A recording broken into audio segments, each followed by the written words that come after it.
New Delhi is facing an unprecedented diplomatic challenge, with tensions between India and Canada spiking significantly over the past few days following Canadian Prime Minister Justin Trudeau's allegations linking Indian agents to the murder of Khalistani terrorist Hardeep Singh Nijjar.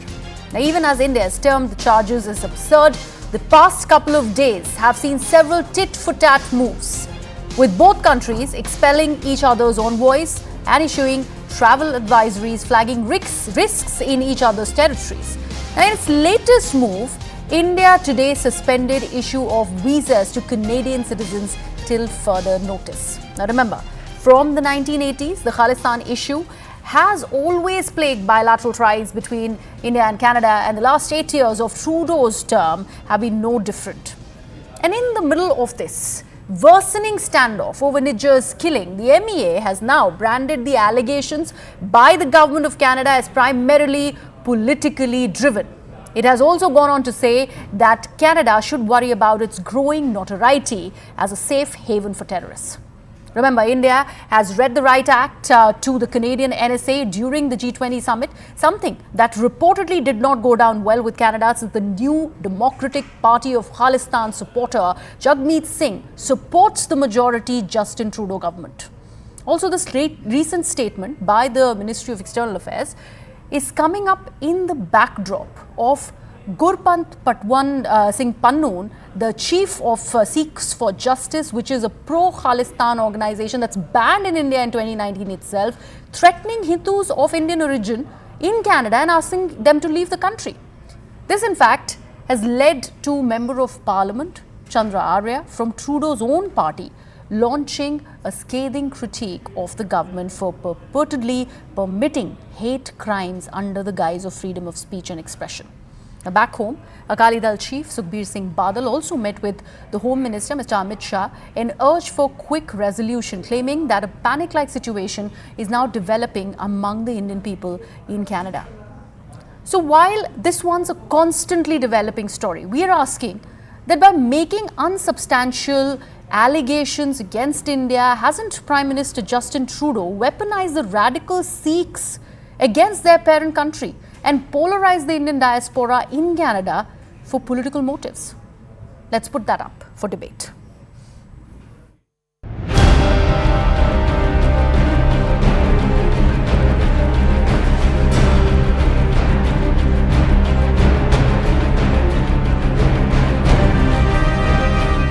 Any involvement of a foreign government in the killing of a Canadian citizen on Canadian soil is an unacceptable violation of our sovereignty.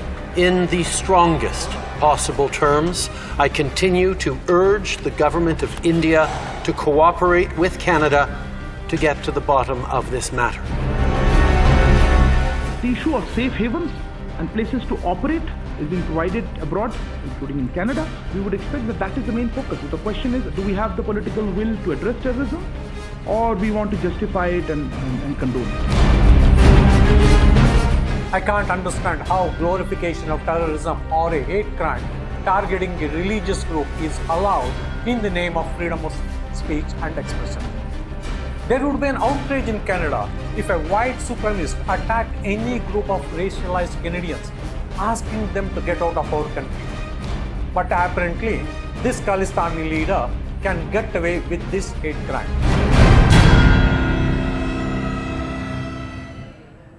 We were talking about the media briefing of the Ministry of External Affairs earlier. Let's actually break down as to how India has drawn the line. This is, in fact, MEA's scathing counter. Let's actually take a look at the points one by one. The first statement that's come out by Arindam Bagchi of the MEA, he has gone on to claim that Justin Trudeau's allegations are politically driven. That's a huge claim. He's also gone on to say that there must be a political will, really, to take care of terrorism that is emanating out of the Canadian soil. He further goes on to claim that India has shared inputs on K radicals in Canada. Remember, these inputs were shared in the year 2018. There was a list released, and all of those Khalistan sympathizers were on that list. Niger also was part of that list, but Canadian authorities did not really do anything about it. No crackdown on K elements on Canadian soil. That's the other argument that's been put by the Ministry of External Affairs. Indian community in Canada is also facing threats. That's also something that is a highly underlined flag, something that has come up by the Member of Parliament from Trudeau's own party, like I mentioned. Now, Canada is becoming a safe haven for terror and organized crime. That also is a blot on the Trudeau regime, considering that safe haven has been granted to these criminal elements and nothing really is being done about it. MEA further goes on to claim that our missions, in fact, the Indian missions, are unable to operate due to security threats. An important point that has been yet again underlined by the Ministry of External Affairs by India. They also go on to claim that security concerns are forcing India to pause the visa process. Right now, the process that's being halted, there was a statement made on that too. Now, the MEA spokesperson, Mr. Bagchi, also goes on to claim that there are concerns over Canadian interference in internal affairs. Remember, that's also a tricky aspect that needs discussion at the moment. He further goes on to say that Canada should be concerned about its reputation, that is, of providing this safe passage and safe haven to these Khalistan sympathizers and the secessionist forces. And, in fact, he's also claimed that India has given full support to Justin Trudeau when his plane had a snag. Remember, that entire snag after he was supposed to return after visiting India for the G20 summit. India, in fact, offered help, but Justin Trudeau in Canada refused that. Let me take this across to my guests who joined me this evening on Viewpoint. Manju Seth, who's a former diplomat, is with us. Also with us is Raymond Vickery, who's a senior associate at the Centre for Strategic and International Studies. And also with us is Deepak Punch, who's a Canadian journalist. Now, I'll actually begin with Ms. Seth first. I'd first like to understand from you, Ms. Seth, whatever is happening right now concerning the India and Canada diplomatic relations that are obviously nosediving by every passing day. I'd like to understand the first reaction that had come in from the Canadian Prime Minister. Would you consider that a knee-jerk reaction, since I just mentioned G20 and the bad press that he'd received at that time? Do you think it was a knee-jerk reaction? I think it was a little to do with that and what happened in Delhi, but not the main reason. I think the main reason must have been, I think he was because of his partner in the government, the NDP. Yeah. They, I think, felt that because it was this great. He said that he had taken it up with the Indian government and told the Prime Minister, etc. PM Trudeau said regarding the killing of Niger, but did not receive a good response. So I think that when he went back, his NDP partner said, "So what have you done? Now you need to do something." I think that's because without that NDP support, his government falls. And so I think that is a factor. And he suddenly, out of the blue, has come out with this, public statement and public expulsion, naming of the person who's been expelled, our senior diplomat. So it is really something very not normal. And it has led to this nosedive, as you mentioned, in our bilateral ties, and has affected the relationship, I think. And really a lot needs to be done to set it back. And as you've rightly mentioned, the Indian embassy has also stopped issuing visas today because of the threats that are emanating from these groups. And these Khalistani groups is not only one group. It's not just the ones who are supported in the or who support the government. There are many others, and amongst themselves there are rivalries, and each one trying to get the upper hand and say in matters. So I think that is another aspect which is playing out, and so the NDP would want to bolster its position, I think, and so all these elements are at play. And Justin Trudeau, I think, the Prime Minister needs to understand that this is not the way international relations are conducted. But exactly my question, ma'am. Whatever happens to diplomacy? What happens to diplomacy? How can a leader of a state speak like in the fashion that Mr. Trudeau has? In fact, one of the statements really also said that we are not meaning to provoke India. Why would he use the term like that? Yeah, absolutely. It's because it was a provocation the way the whole thing panned out. And then he was trying to soften it a bit and say, no, it was not a provocation. We're just laying out the facts. But you don't lay out facts publicly like this. But anyway, that's a done thing. And I think it is not really called for at all. And it's not the norm in international relations. But he has done it, and the consequences are there for everyone to see. Now let's see where things go. And both sides will have to really work on this to get the relationship back on a better level. But I think after the elections, maybe because Trudeau's ratings, I believe, are very, very low at the moment. Yes. And so if he does not come to power, and the other, because up till now we've had excellent relations with Canada, barring a few ups and downs in the relationship over the years. And so I don't think the next government, whoever comes, will want to continue with this kind of attitude that Mr. Trudeau has shown. And I think essentially it is to safeguard his position. I think that is one strong. But Mr. Vikuri, I would like to bring you in here. Would you really call the India-Canada relation, even before this troubled aspect really hit that resulted in the nosediving of the situation further, as a great relationship? Because it has always had a checkered history when it is about the Khalistan sympathizers finding safe ground. I believe from the 1980s, this has been the key point, the moot point of the argument when it comes to India and Canada relations. Well, I think it's absolutely clear that this is a very serious situation.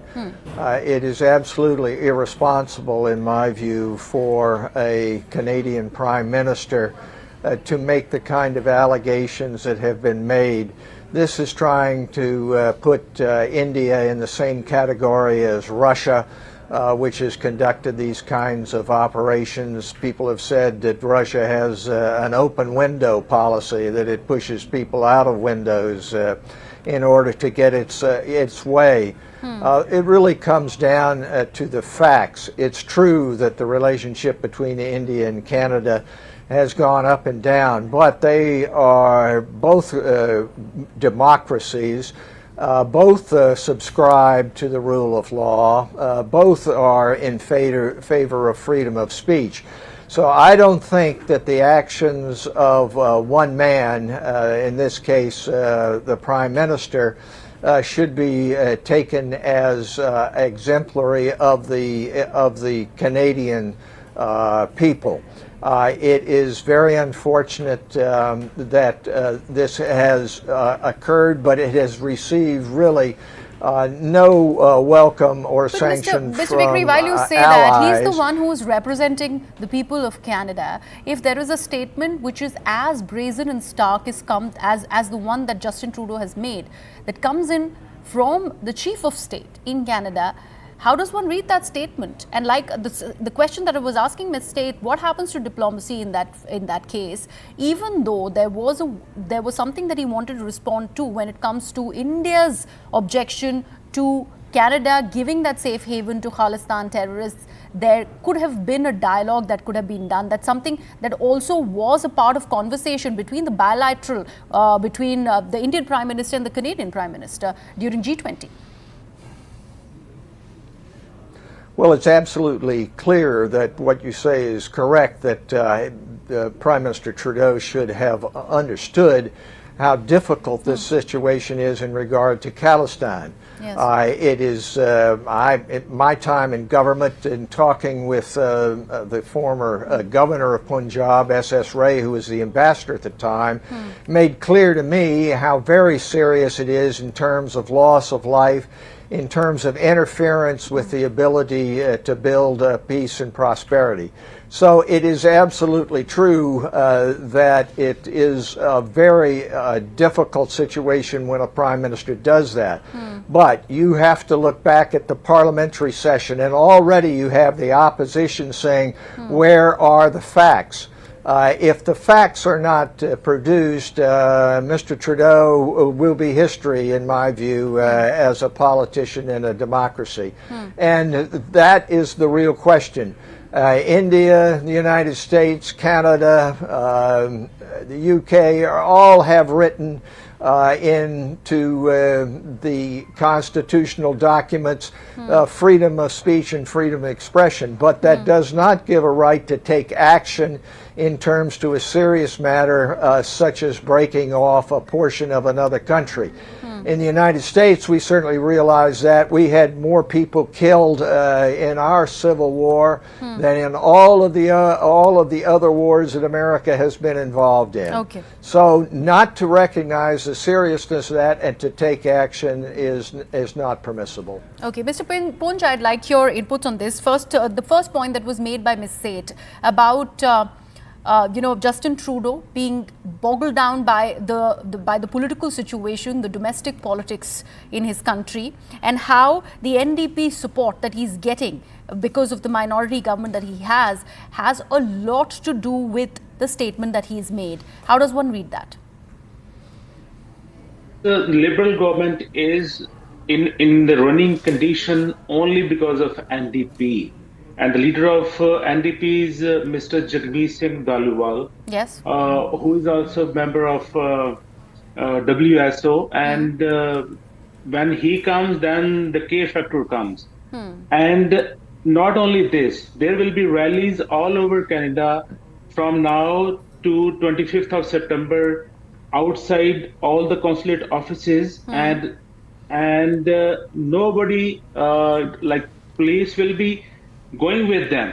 Police will be going with the protesters to save the protesters, not the anti-protesters.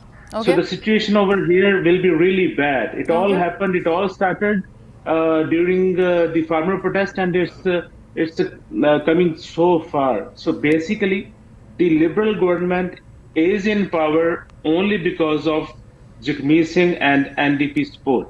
So that's the really problem is. But if we talk about diplomacy, Canada has failed not with India but also with Russia, China, and Saudi Arabia. So these four countries are the world power, but the foreign policy of Canada, the relationships of Canada with these four countries are at risk, are on the edge, and that's really very risky for Canadians and Indo-Canadians, because the inflation inside Canada is very high. Mortgage rates are very high. So I think just to tackle, instead of tackling those real issues, these issues are being made to be in power. Okay. That's the real situation of within Canada.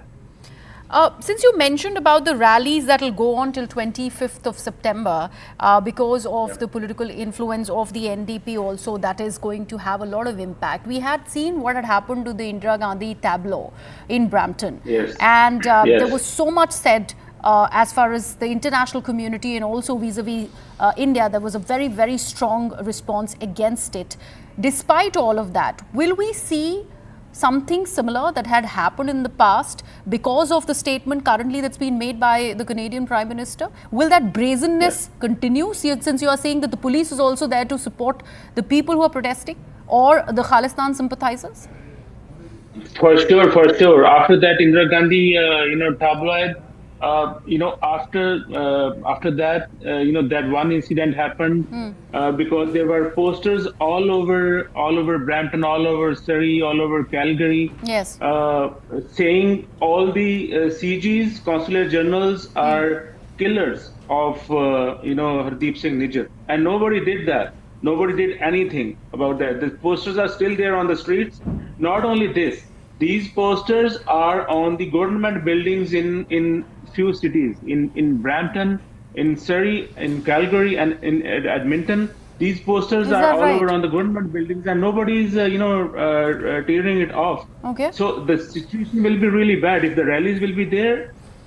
It may go violent, as if the people from Haryana, the students, or people from Gujarat or Rajasthan, Indo-Canadians, there is a big divide between Indian diaspora, all because of this. So because of this one man, it's really creating a big division. And if people from Haryana, Rajasthan, and UP will come as anti-rallies, there will be a violence for sure. And who will tackle that? Oh, absolutely. Ms. Seth, would you like to weigh in on this point? This is a huge point that Mr. Punj is making, considering that was a huge bone of contention when the Indira Gandhi tabloid was put on display. Nothing really was done about it. There was a huge response from the Indian side, and there was some sort of an assurance from the Canadian authorities. But from what we hear from one of the journalists in Canada is that those posters depicting that scene of assassination of the then Prime Minister Indira Gandhi of India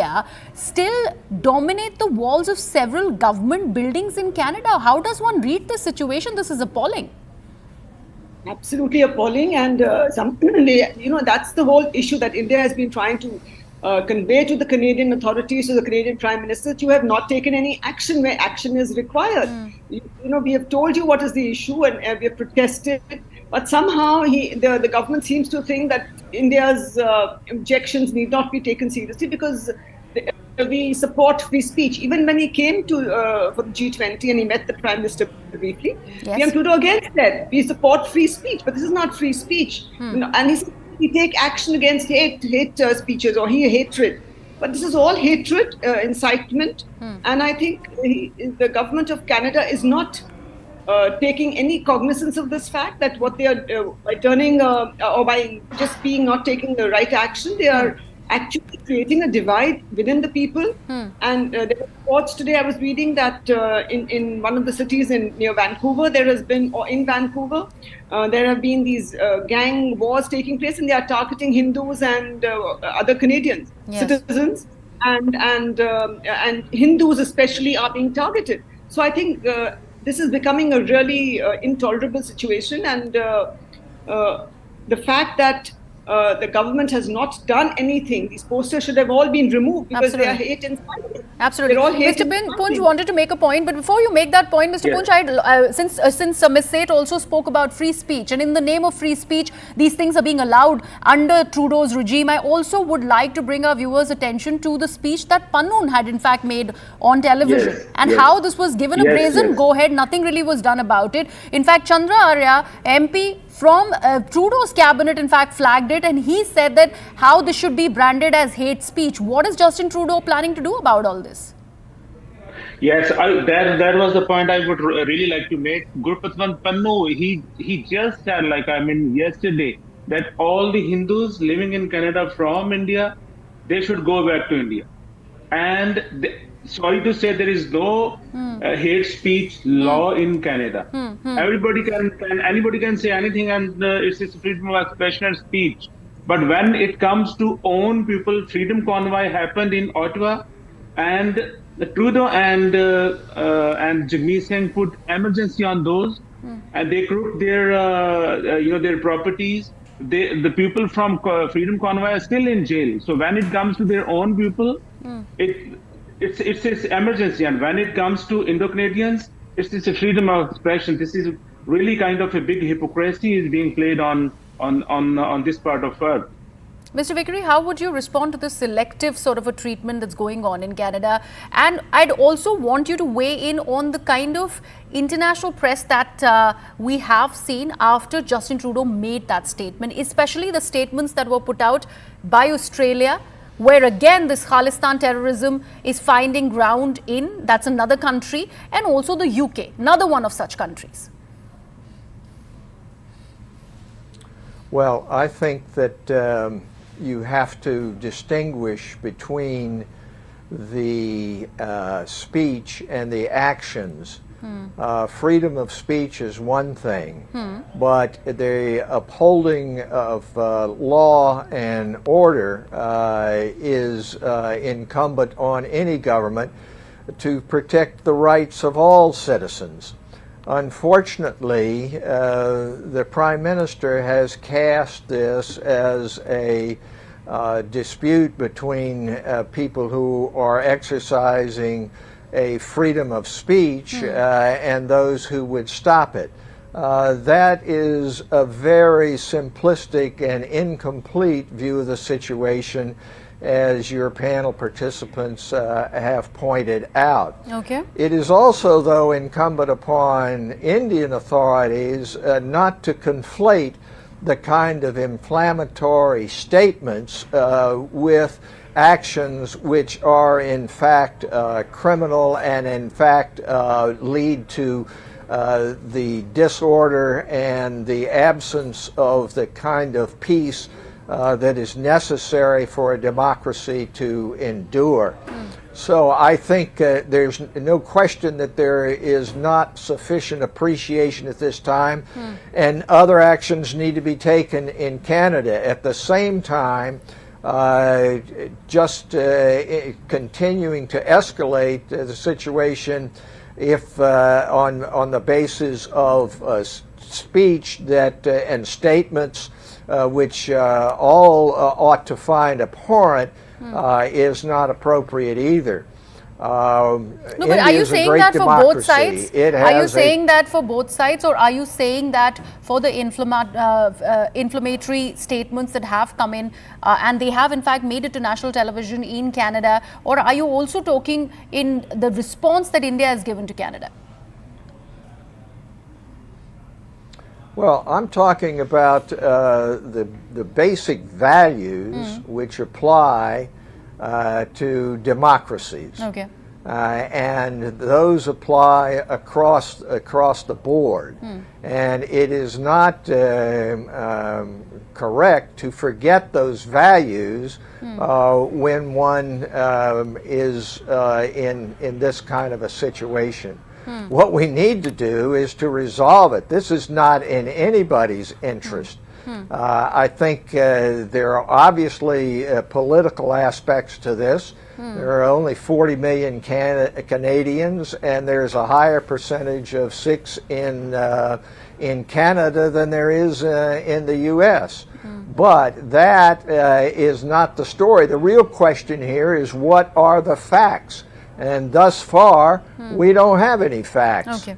Okay. Mr. Ponch, you know, Canada wants India to cooperate in the investigation over the allegations that it has put against India, claiming Indian agents have been involved in the killing of Nijjar. While that statement is still being wedded upon, and India has called it very, very absurd, there has been another inter-gang rivalry in Canada on Canadian soil, where Sukhdul has been killed in that inter-gang rivalry. What does it say about law and order situation on Canadian soil in Canada? Isn't it too rich of Canada to point fingers at others? Very good question. Every 6 minutes, there's one car being stolen in Canada. Every 6 minutes. It never happened before. And gang wars in Surrey is way too much. Even in, like, it was a little peace here on the eastern coast, like Brampton and Toronto area, Greater Toronto area. But like now, when you see a lot of people in rallies, oh my God, like you can't even see that. There will be thousands of cars. People will be, flying the, all the, flags, and they will be out of the cars, like from the windows, and they will be sitting on the cars while driving, and nobody will stop them. It's that kind of situation will be there. If somebody will be covering the rally, they will be having loudspeakers, and it will be a big time nuisance. That happened earlier too, so many times. So the law and order situation in Canada, within Canada, is very scary. Not only within our community, even there are so many operations are being done by police. So many every week or every other week there are so many handguns and other ammunition being seized by the police. And unfortunately, people behind all those arrests and the people who being arrested, unfortunately, are within our own community. Sorry to say that, but the situation within Canada is very, very bad.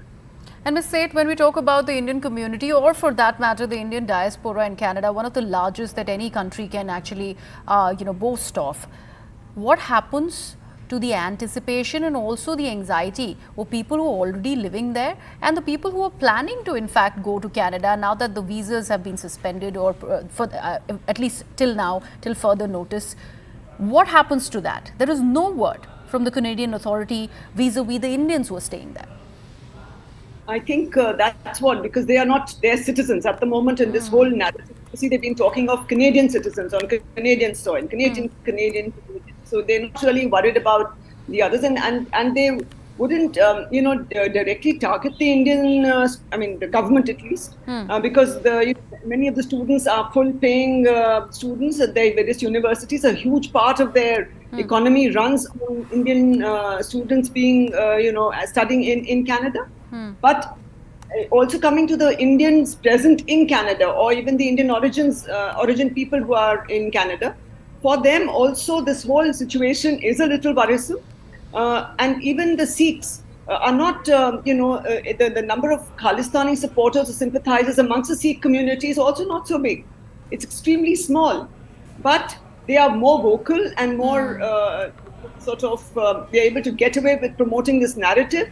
And as somebody was saying, as people say, if you look after, if you promote, or look after snakes in your backyard, and I think Hillary Clinton had said this in the context of Pakistan. Yes. Yes. You can't expect not to be bitten by them. And I think that is where the situation is getting scary. That they are soon going to start targeting the Canadian, Canadian citizens as well. Not only the foreigners or the Hindus or the Hindu origin, Indian origin Hindus there, or the Indian origin Sikhs. It will soon start, because if you're not a sympathizer of the Khalistani movement, I think they might start attacking the other Sikhs also. You don't sympathize with us, you don't deserve to be, living here. So I think that kind of we can just feel how that is coming about with all their negative propaganda that they are in the name of free speech that is going on. I think that is going to be a very, it's a little scary situation. And if for the future, people will have to rethink, at least young students will have to rethink if the situation doesn't, if the government there does not, find a solution to this, and both governments don't, then they'll have to rethink whether they should go to Canada. And Canada should think whether it doesn't want the huge amount of money or the huge fees that are, that a lot of Indian students are paying to study in Canadian universities. And Absolutely. the whole standards will, deteriorate at some point of time. And a lot of the Indians are also contributing to their economy in a huge way. Oh, absolutely. Absolutely. Indian companies. So I think they really need to rethink their whole approach. But I don't know if this government will. Maybe, the chances of him coming back to power seem to be less. So we can only hope that the next elections will, Right. unless... Mr. Vikri, I want you to weigh in on this Pakistan question. The fact that Pakistan from nowhere has, in fact, commented on the allegations that have been made by Canada against India, accusing India of being part of a series of these killings on international soil. That accusation coming in from a country which, as it is, has been on the grey list of FATF several times, is dealing with a faltering economy, and obviously internationally does not find much favour. Since we are on this diplomatic concerns and conversations that are a requirement of diplomacy, how do you read that? Well, I read it as a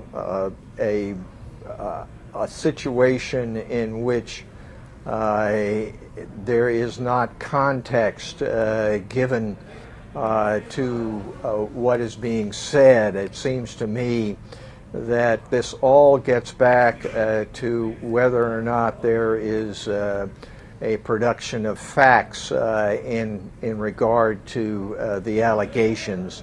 And what will happen now, unless we do concentrate on facts, is that there will be a continued escalation and blowback, not just between the United States and Canada, but throughout the democracies which were brought together so ably by Prime Minister Modi just recently in the G20. So I think that the context has to be looked at, and we have to be able to get to a resolution as soon as possible, or else this will continue to escalate just in the ordinary course of human emotions. Right. Thank you so much for that last point, Mr. Vikri. And I'd also like to thank Ms. Seth and Mr. Punj for joining me on the broadcast. On that note, I'd like to wrap up because that is an important aspect. That is a requirement of diplomacy, so that escalation that's currently what is happening with the situation vis-a-vis India and Canada should not happen. There needs to be ample production of evidence before these scathing statements are made on public platform, and that too by a head of state. So there is a lot of answering that needs to be done by Canada, by the Canadian Prime Minister, Mr. Justin Trudeau, because he cannot really get away with the statement that he's made vis-a-vis India and then sit back. We'd have to see where this story really is headed.